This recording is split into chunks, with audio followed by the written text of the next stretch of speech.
ഒരുപാട് കാലത്തെ പ്ലാനിങ്ങിന് ശേഷം ഞങ്ങൾ ആദ്യമായിട്ടൊരു ഗേൾസ് ട്രിപ്പ് പോവുകയാണ്. ആദ്യമൊക്കെ വലിയ വലിയ സ്ഥലങ്ങളായിരുന്നു നമ്മൾ പ്ലാൻ ചെയ്തിരുന്നത്. പക്ഷെ അതൊന്നും നടക്കുന്നില്ല എന്ന് കണ്ടപ്പോൾ കൂട്ടത്തിൽ കുറച്ച് എളുപ്പമുള്ള തഞ്ചാവൂർക്ക് പോകാമെന്ന് തീരുമാനിച്ചു. അപ്പോൾ ഞങ്ങളുടെ യാത്ര തുടങ്ങുന്നത് ആനകട്ടിയിൽ നിന്നാണ്. ആനകട്ടിയിൽ നിന്ന് കോയമ്പത്തൂരിലേക്ക് ബസ്സിൽ കയറി പോവുക, അവിടെ നിന്ന് തഞ്ചാവൂരിലേക്ക് ട്രെയിനിൽ കയറി പോവുക. ഇതാണ് ഞങ്ങളുടെ പ്ലാൻ. അങ്ങനെ ഞങ്ങൾ ആനകട്ടിയിൽ നിന്ന് യാത്ര തുടങ്ങുകയാണ്. ഈ തമിഴ്നാട്ടിലെ സർക്കാർ ബസ്സുകളിലുണ്ടല്ലോ, സ്ത്രീകൾക്ക് യാത്ര സൗജന്യമാണ്. ആദ്യമായിട്ടാണ് നമുക്ക് 0 രൂപ എഴുതിയൊരു ടിക്കറ്റ് കൈ കിട്ടുന്നത്. അങ്ങനെ ഞങ്ങൾ ആനകട്ടി തൊട്ട് കോയമ്പത്തൂർ വരെ ഫ്രീ ആയിട്ട് യാത്ര ചെയ്തു. ഒരു 8:30 കൂടിയിട്ട് കോയമ്പത്തൂർ എത്തി. കൊള്ളായിരുന്നു, നല്ല യാത്രയായിരുന്നു. പൈസ കൊടുക്കേണ്ടാത്തതുകൊണ്ട് നല്ല രസമുണ്ടായിരുന്നു. നമ്മൾ ഗാന്ധിപുരം ബസ് സ്റ്റാൻഡിലാണ് ഇറങ്ങിയത്. ഈ ബസ് സ്റ്റാൻഡിൻ്റെ തൊട്ടടുത്ത് തന്നെയാണ് അന്നപൂർണ ഹോട്ടൽ. അവിടുത്തെ മഷ്റൂം ഫ്രൈഡ് റൈസ് എൻ്റെ ഫേവറേറ്റ് ആണ്. അപ്പോൾ നമ്മൾ മഷ്റൂം ഫ്രൈഡ് റൈസ് ഞാനും അവർ എന്തെങ്കിലും കഴിക്കാം എന്ന് പ്ലാൻ ചെയ്ത് അന്നപൂർണയിലേക്ക് ചെന്നു. പക്ഷേ അന്നപൂർണയിലെ മഷ്റൂം ഫ്രൈഡ് റൈസിന് പഴയ ടേസ്റ്റും ഇല്ല, പഴയ ക്വാണ്ടിറ്റി ഇല്ല, കുറച്ചേ കിട്ടത്തുള്ളൂ. അതും അത്ര നല്ലതൊന്നും ആയിരുന്നില്ല. അമൃത ഒരു പനീർ ഫ്രൈഡ് റൈസ് ഓർഡർ ചെയ്തു, അത് കുറച്ചും കൂടെ നല്ലതായിരുന്നു. രാജ് ഒരു നെയ് റോസ്റ്റാണ് ഓർഡർ ചെയ്തത്, അത് അടിപൊളിയായിരുന്നു. അതാണ് ഞങ്ങൾക്ക് കൂട്ടത്തിൽ ഏറ്റവും ഇഷ്ടമായത്. അങ്ങനെ ഫുഡൊക്കെ നമ്മൾ ഷെയർ ചെയ്താണ് കഴിച്ചത് കേട്ടോ. ഈ യാത്രയിൽ ഉടനീളമുള്ള ഫുഡുകൾ നമ്മൾ 3 പേര് ഷെയർ ചെയ്താണ് കഴിക്കുന്നത്. അങ്ങനെ ഫുഡൊക്കെ കഴിച്ച് നമ്മൾ അടുത്ത പരിപാടിയായിട്ട് റെയിൽവേ സ്റ്റേഷനിലേക്കുള്ള ബസ് പിടിക്കാൻ വേണ്ടി ലോക്കൽ ബസ് സ്റ്റാൻഡിലോട്ട് പോവുക. അങ്ങനെ ലോക്കൽ ബസ് സ്റ്റാൻഡിൽ നിന്ന് നമ്മളൊരു ബസ് കയറി. 15 രൂപയാണ് ടിക്കറ്റ്. ആക്ച്വലി 10 രൂപയുള്ളൂ, പക്ഷേ രാത്രി 8 മണി കഴിഞ്ഞതുകൊണ്ട് 15 രൂപയാണെന്ന് പറഞ്ഞു. അങ്ങനെ നമ്മൾ റെയിൽവേ സ്റ്റേഷനിൽ വന്നിറങ്ങി. ആദ്യം നമ്മൾ പ്ലാറ്റ്ഫോം നമ്പർ 5 വന്ന് കുറേ നേരം വെയിറ്റ് ചെയ്തു. 2 മണിക്കൂറും കൂടെ ഉണ്ട് ട്രെയിൻ വരാൻ വേണ്ടിയിട്ട്. ഈ യാത്രയിൽ ഒരു മാജിക് എന്താണെന്ന് വെച്ചാൽ, ഞങ്ങൾ അങ്ങോട്ട് പോകുമ്പോഴാണെങ്കിലും ശരി, ഇങ്ങോട്ട് വരുമ്പോഴാണെങ്കിലും ശരി, ഞങ്ങൾ ആരോടും പറഞ്ഞിട്ടില്ല ഞങ്ങൾ ചെമ്മൊഴി എക്സ്പ്രസ്സിനാണ് യാത്ര ചെയ്യാൻ ഉദ്ദേശിക്കുന്നതെന്ന്. പക്ഷെ ഞങ്ങൾ 3 പേരും ഏത് ട്രെയിനിലോട്ട് നോക്കി നിന്നാലും അവിടെയുള്ള ആളുകൾ വന്ന് നമ്മളോട് അത് ചെമ്മൊഴിയല്ല എന്ന് പറയും. അതിപ്പോൾ അവർക്ക് എങ്ങനെ മനസ്സിലായി എന്നുള്ളത് ഞങ്ങൾക്ക് ഇതുവരെ മനസ്സിലായിട്ടില്ല. ഹവർ ഞങ്ങളുടെ ചെമ്മൊഴി പ്ലാറ്റ്ഫോം നമ്പർ മാറി 1 കിടക്കുന്നുണ്ടെന്ന് അറിഞ്ഞു. സോ നമ്മൾ നേരെ അങ്ങോട്ട് പോയി. എന്താണേലും ഞങ്ങൾ ട്രെയിനിൽ ചുമ്മാ വെയിറ്റ് ചെയ്തിരിക്കുകയല്ലേ, ആ സമയത്ത് ഈ ജ്യൂസ് ട്രൈ ചെയ്യാമെന്ന് വിചാരിച്ചു. ഡീഹൈഡ്രേഷനൊന്നും വരരുതെന്ന്, ഹെൽത്ത് വളരെയധികം ശ്രദ്ധിക്കണമെന്ന് ഞങ്ങൾ 3 പേരും തീരുമാനിച്ചിട്ടുണ്ടായിരുന്നു. അങ്ങനെ ഈ ജ്യൂസ് മേടിച്ചു. ഓരോരുത്തരായി ഓരോന്നോരോന്നായി ട്രൈ ചെയ്യാനാണ് പ്ലാൻ. ഇപ്പോൾ കയ്യിലിരിക്കുന്ന പൈനാപ്പിൾ ജ്യൂസാണ്. ഈ പൈനാപ്പിൾ ജ്യൂസ് വാങ്ങണമെന്ന് നിർബന്ധം ഉണ്ടായിരുന്നത് അമ്മൂനാണ്. അതുകൊണ്ട് അവൾ തന്നെ അത് ആദ്യം ട്രൈ ചെയ്യാമെന്നും പറഞ്ഞ് അത് ഒട്ടിച്ചുകൊണ്ടിരിക്കുകയാണ്. എങ്ങനെ ഉണ്ടായിരുന്നു എന്ന് ഈ എക്സ്പ്രഷനിലൂടെ നിങ്ങൾക്ക് മനസ്സിലായി കാണുമെന്ന് ഞാൻ വിചാരിക്കുന്നു. അടുത്തത് രാജിയുടെ ഊഴമായിരുന്നു. രാജി വാങ്ങിയത് ജാമുൻ ജ്യൂസാണ്, അഥവാ ഞാവൽപ്പഴത്തിൻ്റെ ജ്യൂസ്. അത് വേണ്ടാന്നും വേണോ എന്നും ഞങ്ങൾ പലവട്ടം പറഞ്ഞാണ്. പക്ഷെ പുള്ളിക്കാരിക്ക് ഈ വ്യത്യസ്തത ട്രൈ ചെയ്യാനുള്ള ആഗ്രഹം കൊണ്ട് അത് മതിയെന്ന് നിർബന്ധം പിടിച്ചു. ആ വ്യത്യസ്തമായ രുചി അനുഭവിക്കുമ്പോഴുള്ള എക്സ്പ്രഷനാണ് ഈ കണ്ടുകൊണ്ടിരിക്കുന്നത്. അത്രയും പരാജയപ്പെട്ട ഒരു ഡ്രിങ്കോ ഒരു ഫുഡോ ഞങ്ങളുടെ യാത്രയിൽ ഒരിക്കലും വേറെ ഉണ്ടായിട്ടില്ല. അത്രയ്ക്ക് മോശമായിരുന്നു ജാമുൻ ജ്യൂസ്. അടുത്തത് എൻ്റെ ട്രൈ ആണ്. ഇതിന് ഈ വോയിസ് ഓവർ കൊടുക്കുമ്പോൾ പോലും അതിൻ്റെ അഹങ്കാരം എനിക്കുണ്ട്. കാരണം ഞാനാണ് ടെൻഡർ കോക്കനട്ടിൻ്റെ ജ്യൂസ് വാങ്ങാൻ പറഞ്ഞ ആൾ. ഈ കൂട്ടത്തിൽ ആകെ കൊള്ളാവുന്നതും ഭയങ്കര ടേസ്റ്റി ആയിട്ടുള്ള ഒരേ ഒരു സാധനം ഉണ്ടായിരുന്നുള്ളൂ, അത് ടെൻഡർ കോക്കനട്ടാണ്. അടിപൊളി ഒരു സാധനമായിരുന്നു. അത് തന്നെ 4 കുപ്പി വാങ്ങിയാൽ മതിയായിരുന്നു എന്ന് പിന്നെ ഞങ്ങൾ 3 പേരും പലവട്ടം റിഗ്രറ്റ് ചെയ്തു. പക്ഷെ സാരമില്ല, എല്ലാം ഒരു എക്സ്പീരിയൻസ് ആണല്ലോ. ഇനി ഈ കൂട്ടത്തിൽ ബാക്കി ഒരെണ്ണം ഉണ്ടായിരുന്ന ഒരു പേരയ്ക്ക, അത് ഞങ്ങൾ കുടിച്ചേ ഇല്ല, കളഞ്ഞു. ഗേൾസ് ട്രിപ്പ് പോകുന്നതും ആദ്യമായിട്ടാണ്, ഒരു വ്ളോഗ് എടുക്കുന്നതും ആദ്യമായിട്ടാണ്. അതുകൊണ്ട് തന്നെ ട്രെയിൻ സ്റ്റാർട്ട് ചെയ്യുന്നതും നമ്മൾ കിടക്കുന്നതും ഒക്കെ കാണിക്കാൻ മറന്നുപോയി. ഇത് പിറ്റേ ദിവസം രാവിലെ തഞ്ചാവൂർ എത്തുന്നതിന് കുറച്ച് മുമ്പുള്ള കുറച്ച് ക്ലിപ്പുകളാണ്. ഏറെക്കുറെ ഒരു 5:30 ആയപ്പോൾ എടുത്താണ്. ഇത് നെല്ല് വിളവെടുപ്പ് കഴിഞ്ഞ പാടങ്ങളാണെന്നാണ് ഞാനും അമ്മവും കൂടെ എത്തിച്ചേർന്നിരിക്കുന്ന നിഗമനം. ശരിയാണോ അല്ലയോ എന്നറിയില്ല. രാജി പിന്നെ കിടന്ന് ഉറക്കമായതുകൊണ്ട് ഈ ചർച്ചകളിലൊന്നും പങ്കെടുത്തിട്ടുമില്ല. നമ്മുടെ ട്രെയിൻ കുറച്ച് ഡിലേ ആണ്. ഒരു 6:15 6:20 ആയപ്പോഴാണ് തഞ്ചാവൂർ എത്തിയത്. അങ്ങനെ ഫൈനലി ഒരുപാട് കാലങ്ങൾക്ക് ശേഷം ഞങ്ങൾ തഞ്ചാവൂരിൽ കാല് കുത്തി. അടുത്ത പരിപാടി ഫ്രഷപ്പ് ആവാൻ വേണ്ടി ഒരു റൂം നോക്കുക എന്നുള്ളതാണ്. IRCTCയുടെ സൈറ്റിൽ എന്തോ പ്രശ്നമായതുകൊണ്ട് ഓൺലൈനായിട്ട് ബുക്ക് ചെയ്യാൻ പറ്റിയില്ല. അങ്ങനെ തപ്പി നടന്ന് ഒരു അത്യാവശ്യം ഭേദപ്പെട്ട ഒരു റൂം കിട്ടി. ഫ്രഷപ്പ് ആവാനും വാഷ്റൂമൊക്കെ ഉപയോഗിക്കാനും വേണ്ടി 35 രൂപയാണ് ചാർജ് ചെയ്തത്. അത്യാവശ്യം വൃത്തിയൊക്കെ ഉണ്ട്, ഇതൊക്കെ മതിയാവും. അങ്ങനെ ഞങ്ങൾ വേഗം തന്നെ റെഡി ആയിട്ട് ഇറങ്ങി. ഇതാണ് ഞങ്ങളുടെ 3 പേരുടെയും ഫൈനൽ ഔട്ട്ലുക്ക്. അടുത്ത പരിപാടി ബ്രേക്ക്ഫാസ്റ്റ് കഴിക്കലാണ്. റെയിൽവേ സ്റ്റേഷൻ്റെ നേരെ ഓപ്പോസിറ്റുള്ള ഈ ഒരു ഹോട്ടൽ അടിപൊളിയാണ് കേട്ടോ. ഇവിടെ ആകെ ദോശയും പൊങ്കലും മാത്രമേ ബ്രേക്ക്ഫാസ്റ്റ് ആയിട്ട് ഉണ്ടായിരുന്നുള്ളൂ എന്നാണ് പറഞ്ഞത്.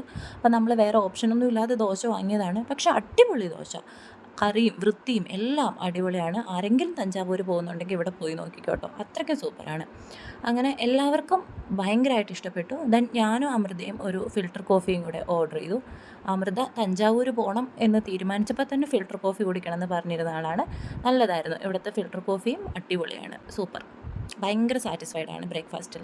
ഇനിയാണ് നമ്മളുടെ മെയിൻ സ്ഥലത്തേക്കുള്ള പോക്ക്. ഞങ്ങൾ മുമ്പ് കുറേ വീഡിയോസൊക്കെ കണ്ടപ്പോൾ ഈ ഓട്ടോക്കാരൻ അമിതമായിട്ട് പൈസ വാങ്ങും എന്നൊക്കെ പറഞ്ഞായിരുന്നു. പക്ഷെ നമ്മൾ കയറിയ ഓട്ടോയിലെ ചേട്ടൻ 3 പേർക്കും കൂടെ 100 രൂപയാണ് പറഞ്ഞത്. അത് നമ്മളുടെ നാട്ടിലേക്ക് ഓട്ടോ റേറ്റ് വെച്ച് നോക്കുമ്പോൾ അത് വേർത്തായിട്ടാണ് എനിക്ക് തോന്നിയത്. അങ്ങനെ ഓട്ടോയിൽ കയറി നമ്മൾ നേരെ ബിഗ് ടെമ്പിളിലേക്ക്, ബൃഹദേശ്വര ക്ഷേത്രത്തിലേക്ക് പോവാണ്. പോകുന്ന വഴി തന്നെ നല്ല രസമുണ്ടായിരുന്നു, ഒരു തമിഴ് ടച്ചുള്ള വഴിയോരങ്ങളൊക്കെ. അങ്ങനെ പോരുമ്പോൾ ഓട്ടോയിലിരുന്ന് തന്നെ നമ്മൾ ഈ ക്ഷേത്രത്തിൻ്റെ ഫ്രണ്ടിലെ ഗേറ്റ് കണ്ടു. ഭയങ്കര എക്സൈറ്റ്മെൻ്റ് ആയിരുന്നു. ശരിക്കും പറഞ്ഞാൽ രോമാഞ്ചമൊക്കെ വന്നു എല്ലാവർക്കും എന്ന് പറയാം. അത്രയ്ക്ക് എക്സൈറ്റ്മെൻറ്റോട് കൂടിയിട്ടാണ് നമ്മൾ ഈ സ്ഥലത്തോട്ട് പോകുന്നത്. പിന്നെ ബേസിക്കലി ഞാനൊരു ഹിസ്റ്ററി ടീച്ചറാണ്. അപ്പോൾ ഈ ചോളന്മാർ എന്നൊക്കെ പറയുന്നത് എനിക്കെന്തോ ഭയങ്കര പരിചയമുള്ള ആളുകളെ പോലെയാണ്. രാജരാജ ചോളനൊക്കെ എൻ്റെ അമ്മാവനെ പോലെയാണ് എനിക്ക് ഫീൽ ചെയ്യുന്നത്. അപ്പോൾ ഭയങ്കര അടുപ്പമുള്ള, കാലങ്ങളായി കാണാൻ കാത്തിരുന്ന ഏതോ സ്ഥലത്ത് എത്തിയതുപോലെ എന്തൊക്കെയോ തോന്നുമായിരുന്നു. ചുമ്മാ വെറുതെ അങ്ങ് തോന്നുകയാണ്. ദെൻ നമ്മൾ ചെരുപ്പ് ക്ലോക്ക് റൂമിൽ ഏൽപ്പിക്കണം. അപ്പോൾ അതിന് വേണ്ടിയിട്ട് തൊട്ടടുത്ത് അവിടെ പോയി 1 രൂപയേ ഉള്ളൂ ഒരാളുടെ ചെരുപ്പിന്. അങ്ങനെ അതൊക്കെ കഴിഞ്ഞിട്ട് നമ്മൾ ക്ഷേത്രത്തിലോട്ട് കയറുകയാണ്. ക്ഷേത്രത്തിൻ്റെ എല്ലാ ഭാഗത്തും ഈവൻ തറയിൽ പോലും ഇങ്ങനെയുള്ള എഴുത്തുകൾ കാണാൻ പറ്റുമായിരുന്നു. അപ്പോൾ തമിഴും മലയാളവും തമ്മിലുള്ള ബന്ധം കണ്ടുപിടിക്കണമെന്ന വാശിയിലായിരുന്നു അമൃത. അങ്ങനെ ഷ, ശ്രീ, 8 അങ്ങനെ എന്തൊക്കെയോ കണ്ടുപിടിച്ചിട്ടുണ്ട്. പിന്നെ നമ്മൾ ക്ഷേത്രത്തിനകത്തുള്ള അധികം വീഡിയോസ് എടുത്തിട്ടില്ല. ചെറിയ ചെറിയ ക്ലിപ്പുകൾ റീലിന് വേണ്ടി മാത്രമേ എടുത്തിട്ടുള്ളൂ. നമ്മൾ കേട്ടിട്ടുണ്ട് അവിടെ വീഡിയോ എടുക്കാൻ സമ്മതിക്കില്ല എന്ന്. പക്ഷെ ഞങ്ങൾ ചെന്നപ്പോൾ ആരും ഒന്നും പറഞ്ഞില്ല കേട്ടോ. ദെൻ എന്താണേലും നമ്മൾ കുറച്ച് വീഡിയോസേ എടുത്തിട്ടുള്ളൂ. പിന്നെ ഉള്ളത് പറഞ്ഞാൽ വയ്യാതായിപ്പോയി. ഭയങ്കര വെയിലായിരുന്നു. ഞങ്ങൾ രാവിലെ ഒരു 8:30 ആയപ്പോഴത്തേക്കും അവിടെ എത്തി. ദെൻ ഒരു 11:30 വരെയൊക്കെ അവിടെ നടന്ന് കണ്ടു. നല്ല രസമാണ്. നല്ല തിരക്ക് കുറവുള്ളൊരു ദിവസമായിരുന്നു ഞങ്ങൾ പോയത്. പക്ഷെ വെയിൽ സഹിക്കാൻ പറ്റുന്നുണ്ടായിരുന്നില്ല.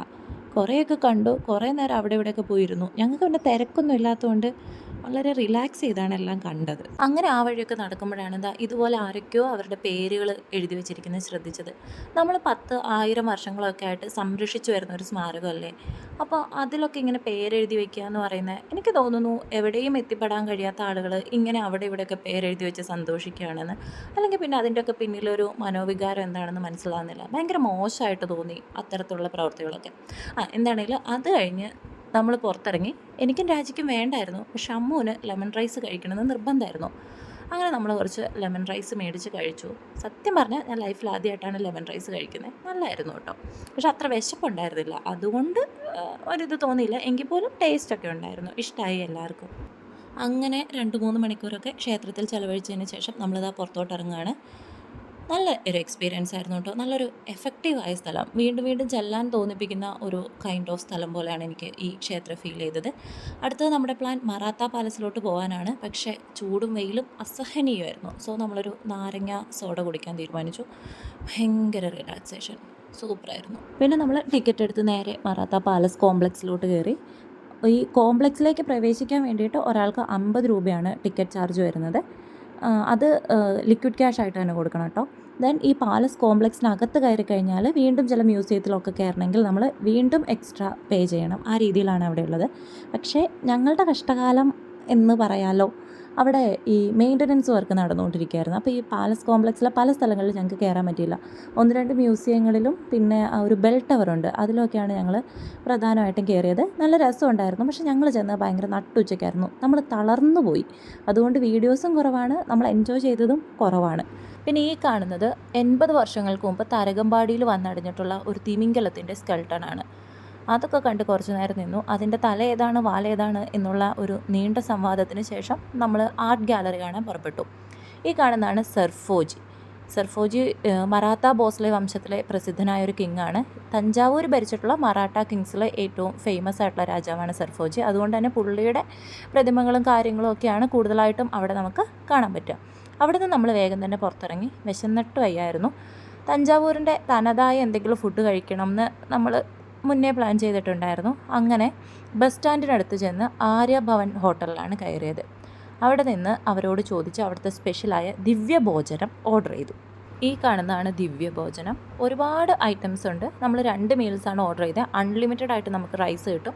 ദെൻ സ്റ്റാർട്ടറായിട്ട് സൂപ്പും ജ്യൂസും ഒക്കെ ഉണ്ട്. ദെൻ ഫുഡ് കഴിഞ്ഞാൽ ഡെസേർട്ടും കാര്യങ്ങളൊക്കെ ഉണ്ട്. നല്ല ടേസ്റ്റും ഉണ്ടായിരുന്നു. നന്നായിട്ട് എൻജോയ് ചെയ്തു. 3 ആൾക്കും ഒരേപോലെ ഇഷ്ടമായി. ദെൻ ഫുഡ് കഴിച്ച് കഴിഞ്ഞ് അടുത്ത പ്ലാൻ എന്ന് പറയുന്നത് ഒന്ന് എവിടെയെങ്കിലും സ്വസ്ഥമായിട്ട് ഇരിക്കുക എന്നുള്ളതായിരുന്നു. അങ്ങനെ ഈ ഹോട്ടലിൻ്റെ തൊട്ടടുത്തായിട്ട് നടക്കാവുന്ന ദൂരമുള്ളൂ. ശിവഗംഗൈ പാർക്ക് എന്ന് പറയുന്നൊരു പാർക്കുണ്ട്. നമ്മളവിടെ പോയിരുന്നു. നാട്ടിലെവിടെ ഇരിക്കാൻ സ്ഥലമില്ലാഞ്ഞിട്ട് ഞങ്ങൾ തഞ്ചാവൂർ പോയി ഒരു 3 മണിക്കൂറോളം ആ പാർക്കിലിരുന്നു. ഒന്നും ചെയ്തില്ല. അവിടെ ഇരിക്കാൻ പോലും സീറ്റ് കിട്ടിയില്ല ഞങ്ങൾക്ക്. ബെഞ്ചൊക്കെ ഓരോരുത്തർ വന്നിരുന്ന് ഫില്ലായിരുന്നു. അങ്ങനെ ഞങ്ങൾ അവിടുത്തെ ഒരു ഫുഡ് പാത്തിൽ അങ്ങിരുന്ന് ഒരു 3 മണിക്കൂറോളം വർത്താനം പറഞ്ഞു. സത്യത്തിൽ ആ 3 മണിക്കൂർ 3 മിനിറ്റ് പോലെ പോയി. കാരണം അത്രയും വർത്താനം പറയാനുണ്ടായിരുന്നു നമുക്ക്. അങ്ങനെ കുറേ നേരം റെസ്റ്റൊക്കെ എടുത്തു. ആക്ച്വലി അങ്ങനെ റെസ്റ്റൊക്കെ എടുത്ത് റിലാക്സ് ചെയ്തത് കൊണ്ടാവും നല്ല രസമുണ്ടായിരുന്നു ഈ ട്രിപ്പ്. ഒരു ഹറിബറി അല്ലാത്തത് കൊണ്ട് തന്നെ നന്നായിട്ട് എല്ലാവരും എൻജോയ് ചെയ്തു. തഞ്ചാവൂരിൽ ഫുഡ് ടേക്ക് അവേ ആയിട്ട് ഇഷ്ടം പോലെ കിട്ടും. നമുക്ക് വേണമെങ്കിൽ അവിടെ നിന്ന് വാങ്ങിയിട്ട് വന്ന് ഈ ശിവഗംഗൈ പാർക്കിലിരുന്ന് കഴിക്കുകയൊക്കെ ചെയ്യാം കേട്ടോ. ഫ്രീ ആണ്, എൻട്രി ടിക്കറ്റ് ഒന്നുമില്ല. ആദ്യം നമുക്കത് അറിയില്ലായിരുന്നു. ഹവർ നമ്മളുടെ ഫുഡ് നൈസായിരുന്നു. വൈകുന്നേരം ആയതോട് കൂടിയിട്ട് നമ്മൾ തഞ്ചാവൂർ മാർക്കറ്റിൽ കൂടെ ചുമ്മാ അങ്ങോട്ടും ഇങ്ങോട്ടും നടക്കാൻ തീരുമാനിച്ചു. തഞ്ചാവൂരിൻ്റെ ആത്മാവ് കാണണമെങ്കിൽ ഇങ്ങനെ നടക്കണം എന്നാണ് ഞങ്ങൾ പരസ്പരം അഭിപ്രായപ്പെട്ടത്. അങ്ങനെ കുറേ അങ്ങോട്ടും ഇങ്ങോട്ടും നടന്നു. കുറേ നമ്മളുടെ നാട്ടിൽ കാണാത്ത രീതിയിലുള്ള കുറേ ഇങ്ങനെ ഈ സ്ട്രീറ്റ് ഷോപ്പുകളൊക്കെ കാണാൻ പറ്റുമായിരുന്നു. പിന്നെ കുറേ ഫാൻസി കടകളിലൊക്കെ കയറി അതിൻ്റെയൊക്കെ വില ചോദിച്ച് ഒന്നും വാങ്ങാതെ തിരിച്ചു വന്നു. അങ്ങനെ കുറേ നേരം നടന്നു. ആക്ച്വലി ഇങ്ങനെ നടക്കാൻ കാരണം ട്രെയിൻ വൈകുന്നേരം 9:45 തഞ്ചാവൂരിൽ നിന്ന് എടുക്കുക. അതുവരെ ഞങ്ങൾക്ക് സമയമുണ്ട്. ആ സമയം എന്ത് ചെയ്യണമെന്ന് അറിയില്ല. അങ്ങനെ നടന്ന് ക്ഷീണിച്ച് വീണ്ടും ഒരു ഫിൽട്ടർ കോഫി കുടിക്കാൻ പ്ലാൻ ചെയ്തു. പക്ഷേ ഇത് ഒട്ടും കൊള്ളില്ലായിരുന്നു കേട്ടോ. ദെൻ നമ്മൾ നേരെ റെയിൽവേ സ്റ്റേഷനിലേക്ക് പോകാമെന്ന് വിചാരിച്ചു. അവിടെ ക്ലോക്ക് റൂമിൽ നമ്മളുടെ സാധനങ്ങളൊക്കെ ഏൽപ്പിച്ചിട്ടുണ്ട്. അപ്പോൾ ഈ ബസ് സ്റ്റാൻഡിൽ നിന്ന് റെയിൽവേ സ്റ്റേഷനിലേക്കുള്ള ബസ് കയറി അതിലിരിക്കുകയാണിപ്പോൾ. അങ്ങനെ നമ്മൾ റെയിൽവേ സ്റ്റേഷനിലെത്തി. നമ്മുടെ ലഗേജൊക്കെ ക്ലോക്ക് റൂമിൽ ഏൽപ്പിച്ചിരിക്കുകയായിരുന്നു. അവിടെ നിന്ന് അതൊക്കെ കളക്ട് ചെയ്തു. ദെൻ രാജി മാത്രമാണ് നമ്മൾ രാവിലെ ഉപയോഗിച്ച ഡ്രസ്സിങ് റൂം ഉപയോഗിച്ചത്. കാരണം അവൾ സാരി ആയതുകൊണ്ട് അത് മാറാൻ ഒരു റൂം അത്യാവശ്യമായിരുന്നു. ഞാനും അമൃതയും പിന്നെ റെയിൽവേ സ്റ്റേഷനിലെ വെയിറ്റിംഗ് റൂമിൽ നിന്നാണ് ഡ്രസ്സൊക്കെ ചേഞ്ച് ചെയ്തത്. അങ്ങനെ നമ്മൾ റെയിൽവേ സ്റ്റേഷനകത്തേക്ക് കയറി. ഇവിടെ ഒരു തഞ്ചാവൂർ ബൊമ്മ വയ്ക്കുന്ന ഷോപ്പ് കണ്ടു. ഇതിനിടയിൽ ഒരുപാട് തവണ കണ്ടു, പക്ഷേ വീഡിയോ എടുക്കാൻ ഓർമ്മ വന്നത് ഈ ഷോപ്പ് കണ്ടപ്പോഴാണ്. അങ്ങനെ അവിടെ ചെന്ന ചേച്ചിയോട് വില ചോദിച്ചു. ഈ റെയിൽവേ സ്റ്റേഷനകത്തുള്ള ഷോപ്പിൽ നല്ല വിലയാണ്, പക്ഷേ പുറത്തൊക്കെ ഒരു 300-400 രൂപയൊക്കെയാണ് പറഞ്ഞത് കേട്ടോ. രസമുണ്ട്, പക്ഷെ നമ്മൾ അതൊന്നും വാങ്ങിയിട്ടില്ല. അങ്ങനെ പോയി. പിന്നെ പെട്ടെന്ന് ട്രെയിൻ വന്നു. നമ്മൾ വേഗം തിരക്കിൽ അതിൽ കയറി. ട്രെയിനിനകത്തും തിരക്കായിരുന്നു. അപ്പോൾ അതിനുള്ളിലെ വീഡിയോസൊക്കെ എടുക്കാൻ മറന്നുപോയി. ദെൻ ഇത് പിറ്റേ ദിവസം രാവിലെ ഒരു 4:45-5 മണിയൊക്കെ ആയപ്പോൾ നമ്മൾ കോയമ്പത്തൂർ റെയിൽവേ സ്റ്റേഷനിൽ എത്തിയിട്ടുള്ള ഒരു വൈൻഡിങ് അപ്പ് വീഡിയോയാണ്. അപ്പോൾ അങ്ങനെ നമ്മൾ കഴിഞ്ഞു. നമ്മളുടെ യാത്രയൊക്കെ അടിപൊളിയാക്കി കഴിഞ്ഞ് നമ്മൾ തിരിച്ചു പോവുക.